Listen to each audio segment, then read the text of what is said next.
অধিকার আদায়ের জন্য মানুষ প্রয়োজনে ৫ আগস্টের মতো ঐক্যবদ্ধ হয়ে আবারও রাজপথে নামবে বলে মন্তব্য করেছেন বিএনপির মহাসচিব মির্জা ফখরুল ইসলাম আলমগীর।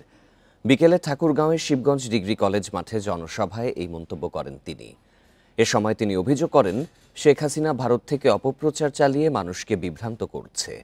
হিন্দু সম্প্রদায়ের মানুষ যে সৌহার্দ্য সম্প্রীতির মধ্যে রয়েছে সেটি ভারতেও নেই বলে দাবি করেন তিনি। আওয়ামী লীগের মতো স্বৈরাচারদের রুখে দিতে সজাগ থাকার আহ্বান জানিয়ে ফখরুল বলেন, হাসিনা সরকার ১৫ বছর ধরে বৈষম্য করেছে। ছাত্রদের আন্দোলনের কারণে হাসিনা পালিয়ে গেছে। তবে তিনি এখনও ফিরে আসার ষড়যন্ত্র করছেন বলে অভিযোগ করেন বিএনপি মহাসচিব।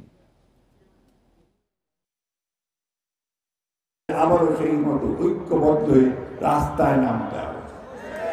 রাস্তায় নামতে হবে নিজের অধিকার আদায়ের জন্য, ভোটের অধিকার আদায়ের জন্য, ভাতের অধিকার টানার জন্য এবং ন্যায় বিচার পাওয়ার জন্য, সামাজিক মর্যাদা পাওয়ার জন্য।